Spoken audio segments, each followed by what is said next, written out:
네, 오늘은 느림의 영성 이제 세 번째 주제 말씀 단순한 삶 살기라는 제목으로 말씀을 나누도록 하겠습니다. 이번 주에 수학 능력 시험이 있었습니다. 매년 겨울이 되면 이렇게 대학 입학 시험이 있죠.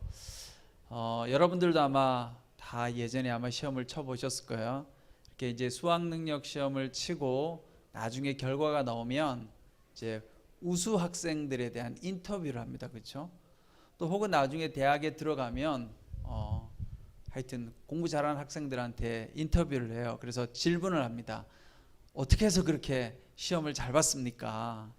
어떻게 해서 그렇게 공부를 잘하셨어요? 이렇게 물으면 여러분 대답이 있죠?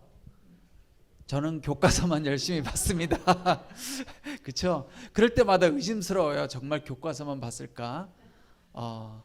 다 궁금하죠. 어떻게 하면 공부를 잘하고 시험을 잘 치를 수 있을까? 네, 저도 궁금합니다. 신앙생활도 마찬가지인 것 같아요. 믿음 생활을 잘하는 분이 계시면 묻고 싶어요. 어떻게 하면 그렇게 믿음 생활을 잘할 수 있습니까? 비결이 있다면 좀 가르쳐 주십시오. 여러분 그렇게 다 궁금하시죠, 그렇죠?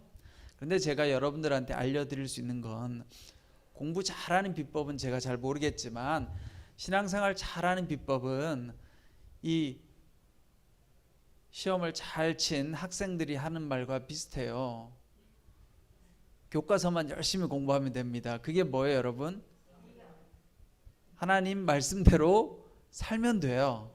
하나님 말씀대로 잘 살면 됩니다. 그럼 하나님 말씀대로 잘 살려면 어떻게 해야 됩니까?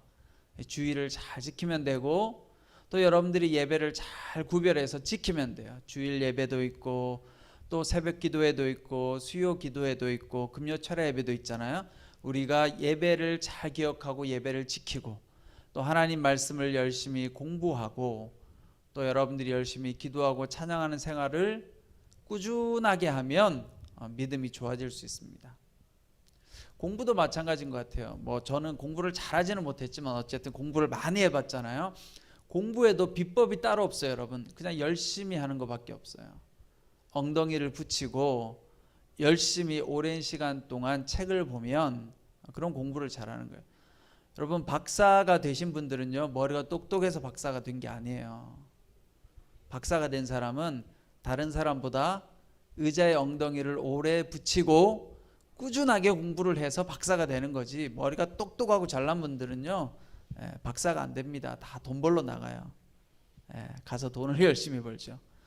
그러니까 중요한 건 여러분, 우리가 믿음 생활도 마찬가지인 거예요. 특별한 비법이 있는 게 아니에요. 여러분 생각해 보세요. 여러분 정말 믿음 생활하면서 정말 성경 말씀 열심히 보세요. 그리고 정말 말씀대로 살아보세요. 쉽지 않을걸요.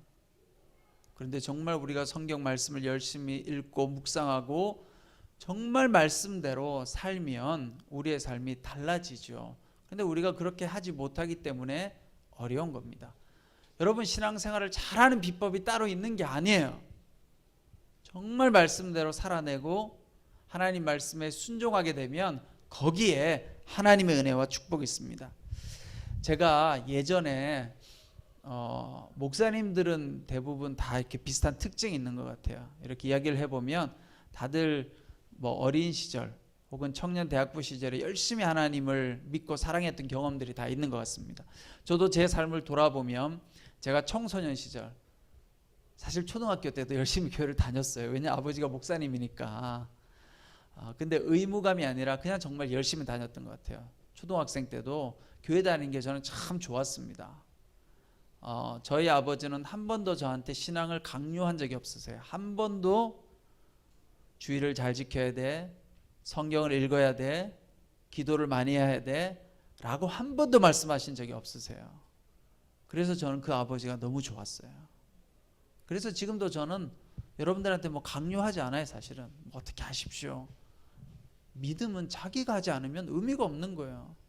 제가 설교는 하지만 여러분들이 안 지키면 아무 의미가 없는 거예요. 사실은 설교도 별로 의미가 없어요. 제가 이렇게 열심히 설교한들, 그렇죠? 하나님 말씀을 순종하고 지키는 건 내 몫이지 제가 해드릴 수 없는 거예요. 근데 어쨌든 저는 좋은 아버지를 만나서 그 아버지 때문에 하나님이 참 좋았어요. 그래서 초등학생 때도 교회 나가서 예배 드리는 게 그냥 좋았어요. 중학생이 되고 고등학생이 되었을 때도 교회 나가는 게 너무 좋았어요. 제 청소년 시절 추억을 떠올려 보면 항상 방학이 되면 이제 토요일마다 모임을 했거든요. 중고등부에 이제 기도 모임이 있는데 토요일마다 항상 모여가지고 2시간 이상 기도를 했던 기억이 나요. 요즘 청소년들은 그렇게 기도 안 하잖아요, 그렇죠? 기도하나요? 잘 못하는 것 같아요. 근데 저희 때만 하더라도 여러분 때 어떠셨어요? 그때는 교회 목사님이나 전도사님이 안 계셨어요. 보통 시골교회 보면 담임 목사님 한 분 계시고 중고등부도 그렇죠? 교역자가 많이 없었어요. 요즘은 뭐 주일학교도 전도사님들 다 계시고 또 중등부도 전도사님, 뭐 목사님 다 있지만 제가 성장할 때만 하더라도 아마 여러분들도 마찬가지죠. 교회 어려서부터 다니신 분들은 교역자들이 그렇게 많지 않았어요. 우리끼리 모여가지고 기도하는 거예요. 토요일 날마다 모여서 2시간씩 기도하고 성령이 역사하고 방언도 터지고 또 기도를 많이 하다 보니까 또 귀신도 역사하고 또 귀신 쫓는다고 또 기도하고 막 방학이 되면 매일 모였어요. 매일 모여가지고 오후에 모여가지고 또 2시간씩 기도하는 거예요. 그렇게 중학교 3학년, 고등학교 3학년을 제가 보냈던 기억이 있습니다. 대학생이 되었을 때는 또 제가 온누리교회 대학부 출신이거든요. 또 교회 와가지고 예배드리고 수요일 날 또 수요 저녁 집회했죠. 대학부 모여서 기도하고 또 순장 모임도 하고 또 아울치도 가고 그렇게 뜨겁게 하나님 앞에 예배드리고 기도했던 것들 때문에 제 안에 믿음이 생긴 거예요. 여러분, 누군가가 저에게 가져다 준 사람이 없어요. 하나님 앞에 나가서 열심히 예배하고 기도하고 하다 보니까 하나님의 은혜가 임하는 거죠. 여러분, 중학생들이 뭐가 좋다고 모여가지고 2시간 이상을 기도할 수 있겠어요? 그것도 우리들끼리 지도 교육자도 없는데 성령이 임하는 거예요. 성령이 모여가지고 기도하다 보니까 성령이 임하는 거예요. 그러니까 성령이 임하니까 막 2시간이고 3시간이고 기도하는 거예요. 그렇게 뜨겁게 그 시절에 기도했던 사람들이 지금 보면 다 믿음 생활 잘하고 있고 지금 목사님이 된 분들이 많아요. 제가 대학부 온누리교회 대학부 출신이거든요. 제가 대학생이었을 때가 온누리교회 대학부가 한 150명, 200명 될 때였어요. 지금은 뭐 온누리교회 대학부 크잖아요, 그렇죠? 근데 그때는 한 뭐 150명, 200명 모일 때였어요. 그때 같이 예배 드렸던 분들 중에 지금 온누리교회 교육자가 벌써 한 3명인가 4명 돼요.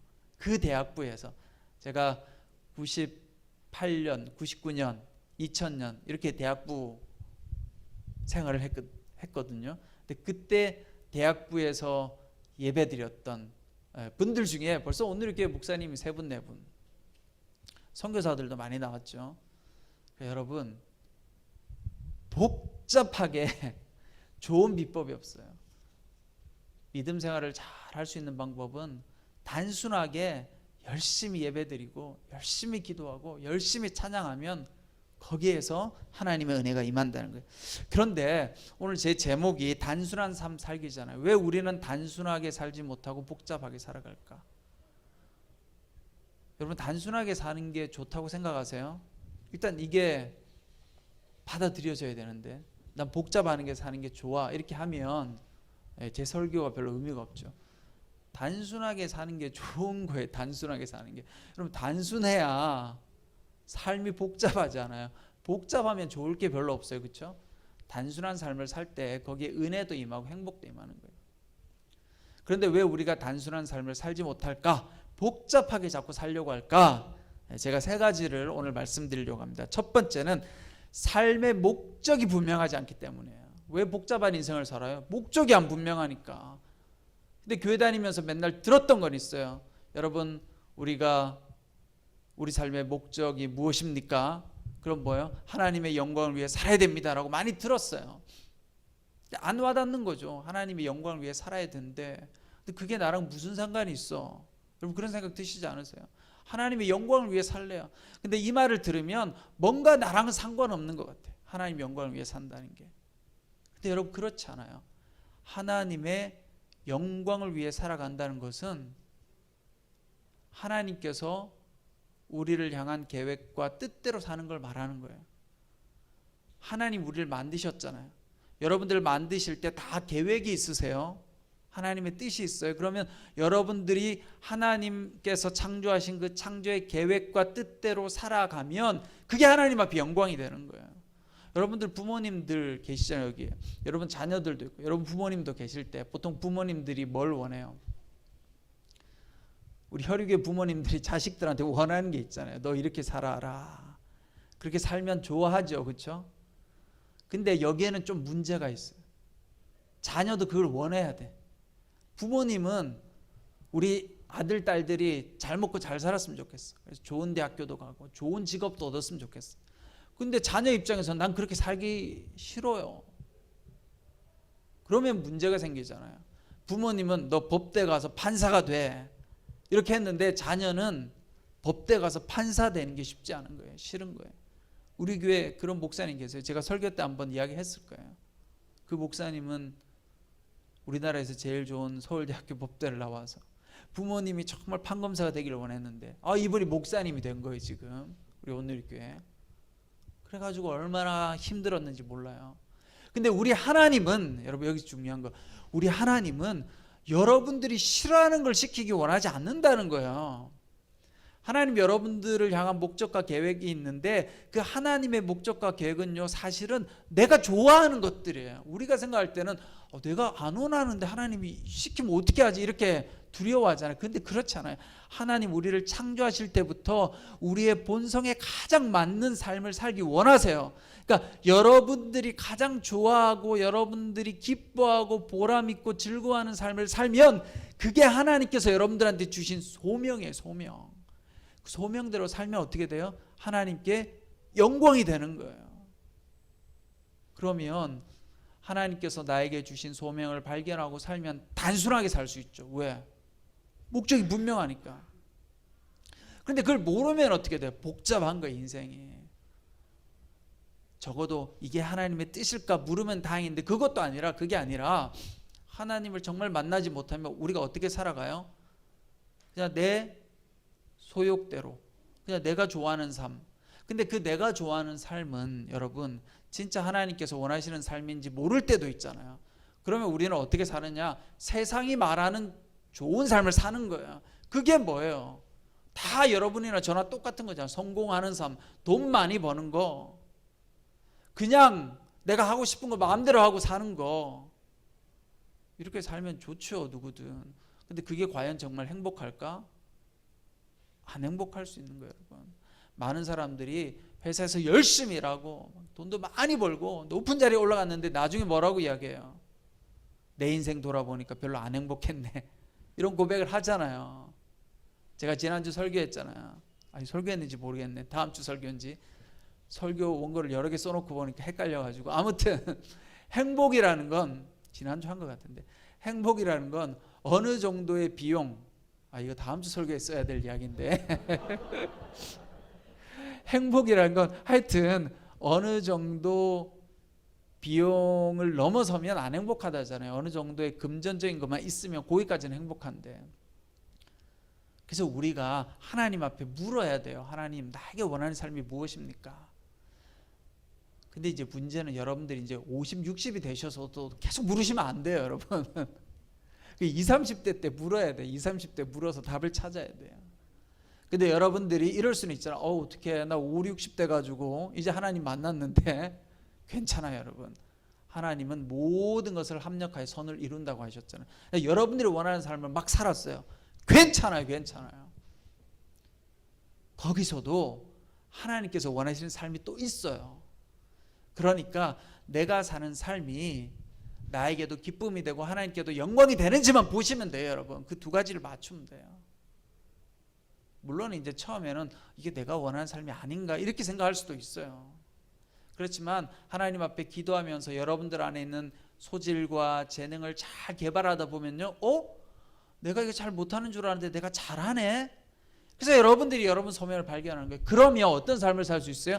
단순한 삶을 살 수 있는 거예요. 왜냐하면 목적이 딱 정해지니까 복잡하게 안 가도 되는 거예요. 그렇죠? 단순하게 앞만 보고 가면 되는 거죠. 저는 그런 면에서 하나님께 복을 받은 사람인 것 같아요. 저는요, 목사가 되는 데 있어서 사실 고민을 해본 적은 없어요. 물어봐요. 사람들이 어떻게 해서 목사님이 되기로 결정하셨나요? 그러면 많은 사람들이 어떤 걸 기대해요? 뭔가 거창한 게 있기를 원하잖아요. 오늘 하나님께서 말씀을 주셨습니다. 사명을 주셨습니다. 그런 거 없어요. 저는 그냥 어느 날 내가 목사가 돼야 되겠구나, 그냥 그런 마음이 자연스럽게 생겼고, 그래서 그 앞만 보고 그냥 목사가 되는 길을 걸어간 거예요. 그럼 신학을 해야지. 그래서 신학대학을 갔어요. 그 다음에 목사 안수를 받으려면 신학대학원을 가야 되거든요. 우리 교단에 신학대학원을 가야 되겠네. 그래서 장로의 신학대학원을 간 거예요. 그래서 하나님께서 그냥 늘 제 마음속에 자연스럽게 마음을 주셔서 그 마음대로 쭉 살아온 거예요. 그게 참 감사했죠. 왜냐하면 저는 청소년 시절, 청년 대학부 시절 진로를 놓고 고민을 해본 적이 없어요. 그냥 한 길만 보고 간 거죠. 그런 은혜를 저는 받았지만, 어쨌든 여러분, 목적이 분명하면 삶이 복잡하지 않죠. 그렇죠? 단순하게 갈 수 있는 거예요. 그러니까 여러분들 자녀들에게도 마찬가지예요. 아니면 여러분 인생도 마찬가지예요. 지금 와서 특별한 삶을 살려고 하지 마시고, 나에게 주어진 삶 중에서 이 일이 참 보람이 있어. 또 한편으로 여러분들 꼭 직업에서 그 일을 안 하셔도 돼요. 직업은 내가 원치 않는 일을 할 수도 있어요. 여러분, 직업과 소명이 일치되면 제일 좋지만, 그것이 아닐 때는 여러분들의 다른 삶 속에서 기쁨을 찾으면 돼요. 교회 봉사하면서, 혹은 또 여러 가지 여가 생활을 하면서 여러분들 안에 기쁨을 찾으면 삶이 어떻게 돼요? 단순하게 될 수 있는 거죠. 시편 39편 6절에 보면 이런 말씀을 하고 있습니다. 걸어 다닌다고는 하지만 그 한평생이 실로 한오라기 그림자일 뿐, 재산을 늘리는 일조차도 다 허사이니 장차 그것을 거두어 드릴 사람이 누구일지는 아무도 모르는 일입니다. 여러분, 이 말이 뭐예요? 우리가 열심히 살아도 한오라기 그림자일 뿐일 수도 있다는 거예요. 내가 열심히 돈을 모아도 그 돈이 나에게 안 오고 다른 데로 갈 수도 있다. 그러니까 여러분, 재물의 주인도 하나님이신 거예요. 하나님이신. 우리가 하나님 영광을 위해 살면요, 하나님께서 우리에게 삶의 기쁨도 주시고 물질도 주세요. 먹고 살 만큼 주세요. 오늘 우리가 읽었던 말씀이 뭐예요? 우리가 세상에 아무것도 갖고 온 것이 없으니 떠날 때는 아무것도 갖고 갈 수 없다. 우리가 먹을 것과 입을 것이 있으면 이것으로 만족해야 된다. 여러분, 우리가 이 세상에 올 때 아무것도 가지고 온 거 없잖아요. 하나님께로 갈 때도 빈손으로 가죠. 먹을 것, 입을 것만 있으면 그걸로 좋게라. 근데 우리가 거기에 만족을 못하니까 어떻게 해요? 인생이 복잡해지는 거예요. 두 번째, 많은 사람들이 인생을 복잡하게 사는 이유는 마음의 상처 때문에. 상처. 이건 우리가 겪고 있는 거죠. 그렇죠? 마음에 상처가 있고 아픔이 있다 보니까 어떻게 해요? 생각이 자꾸 복잡해져요. 복잡. 여러분, 생각이 단순하면 스트레스를 덜 받아요. 여러분들 생각이 단순하면 스트레스를 덜 받는데, 여러분들 머릿속에, 근데 우리의 노력은 안 되는 거죠. 그렇죠? 내가 복잡하기 싫어도 내 머릿속에 자꾸 생각이 들어. 자꾸 강박적으로 생각이 들고 꼬리에 꼬리를 물고, 또 나는 원치 않는데 자꾸 내 감정이 우울해져. 그러니까 이거는 뭐 꼭 우리 탓이기도 하지만 또 한편으로 우리 탓이 아닌 것도 있어요. 그렇죠? 요즘 현대의학은 우리가 겪는 많은 부분, 우울증도 마찬가지고 조현병도 마찬가지고 우리 뇌의 신경 전달 물질의 문제라고 하는 거예요. 그러니까 약을 먹어야 되는 거예요. 이거를 우리는 그래도, 여러분들은 한마음 정신회복 예배에서 열심히 세미나도 듣고 우리 좋은 의사 선생님 말씀도 들어서 제대로 된 치료법과 신앙생활을 하지만, 많은 분들이 이걸 다 뭐라고 또 해요. 야, 네가 문제야, 네 마음의 문제야. 그래갖고 맨날 상담받고, 근데 상담 맨날 해도 해결이 안 돼. 조현병이 상담한다고 쉽게 해결되면 다 상담으로 고치게. 그렇죠? 해결이 안 돼. 왜? 내가 잘못해서가 아니라 여기 신경 전달 물질에 문제가 있다는데 그 약을 먹어야죠. 그렇죠? 근데 어쨌든 자, 우리가 인생을 복잡하게 사는 건 그것과 상관없이도 우리의 인생 가운데 상처를 많이 받으면 우리의 내면이 어떻게 돼요? 복잡해져요. 왜냐하면 상처를 많이 받으면 신뢰가 상실돼요. 좋은 사람을 많이 만나서 살아오다 보면 신뢰감이 있어요. 신뢰감이. 나도 모르게 그냥 내 안에 기본적으로. 그런데 우리가 자라면서 인생을 살아가면서 이상한 사람을 만나가지고 상처를 많이 받으면 나도 모르게 깜짝깜짝 놀라. 사람을 만나면 나도 모르게 걱정이 되고 불안이 되고, 저 사람 말이 사실일까? 저 사람 말이 진실일까? 늘 의심스럽고 잘 안 받아들여지고, 그렇죠? 그래서 나도 모르게 복잡해지는 거예요. 그래서 우리 마음이 복잡한 사람들의 특징은 뭐예요? 늘 다른 사람을 보고 의심을 하게 되는 거죠. 저 사람의 의도는 뭘까? 저 사람은 왜 저런 이야기를 할까? 여러분 마음속에 그런 생각이 많이 들면, 아, 내 마음이 많이 힘들구나, 아프구나. 건강한 사람은 어떤 사람이 하는 이야기를 그냥 그대로 받아들인 사람이 건강한 사람인 거예요. 그냥 그대로 받아들이면 돼요. 그런데 어떤 사람이 말을 하면, 아, 저건 날 비꼬아서 하는 이야기일 거야. 지나가다 누가 웃었는데 저건 나를 비웃는 걸 거야. 지나가다 여러분들이 인사를 했는데 인사를 안 받아줬어요. 예를 들어 제가 사실은 안 받아준 게 아니고 못 본 건데, 목사님 나를 무시해서 그래. 이게 다 뭐예요? 이게 내 마음의 문제지. 내가 그렇게 다 의미 부여를 하고 해석을 하고. 그러니까 우리가 나를 돌아봐야 됩니다. 내 마음에 그런 상처가 많이 있으면 어떻게 해야 돼요? 하나님 앞에 기도해야죠. 하나님, 내 마음의 상처를 치유해 주시고 하나님의 사랑으로 나를 덮어 주십시오. 여러분, 사람의 사랑은 한계가 있잖아요. 물론 사람의 사랑도 필요해요. 하나님께서는 우리에게 어떻게 사랑을 주시느냐? 하나님의 사람들을 통해서, 이 공동체를 통해서. 하나님 초월적으로도 일하시지만 우리 공동체를 통해서도 하나님께 사랑을 주시죠. 그러나 또 사람을 통해서 주시는 사랑은 한계가 있단 말이에요. 하나님 앞에 기도해서 은혜를 받아야 돼요. 은혜를. 우리가 기도를 많이 하다 보면 하나님의 은혜가 임하죠. 그렇죠? 근데 나는 기도를 많이 해도 하나님의 은혜가 안 임하고 하나님에 대한 신뢰가 잘 안 생겨요. 그러면 어떻게 해야 돼요? 상담을 열심히 해야 돼요. 왜? 사람과의 관계에서 상처가 많기 때문에, 거기에서 생긴 불신 때문에 하나님과의 관계도 어려운 거예요. 그러니까 그럴 때는 열심히 상담도 하고 기도도 하고 두 가지를 다 해야 되는 거지. 두 가지를. 그래서 내 마음을 어떻게 해요? 잘 회복시키고 치유하면 삶이 단순해지는 거예요. 그럼 사람들하고 이야기할 때 혼자서 맨날 스트레스 받는 이유가 뭐예요? 저 사람이 왜 저 이야기를 했을까? 저 사람은 왜 저 이야기를 했을까? 한마디만 들으면 마음에 상처가 돼가지고 집에 가서 며칠 동안 고민하고 막 이러잖아요, 여러분. 그러니까 괴로운 거지, 삶이. 그냥 그 말을 해도 그러려냐고 넘어가면 되는데 그게 안 되는 거잖아요, 그렇죠? 이게 우리 마음을 다듬는 게 사실 힘든 거예요. 그래서 우리가 예수님 앞에 그 마음을 자꾸 토로하고 주님께 내 마음을 위로해 달라고 이야기를 하셔야 돼요. 그러면 하나님이 여러분들 만져 주시던가 아니면 하나님께서 보내는 사람을 통해서 날 위로해 주세요. 또 그러니까 하나님 앞에 기도해야 돼요.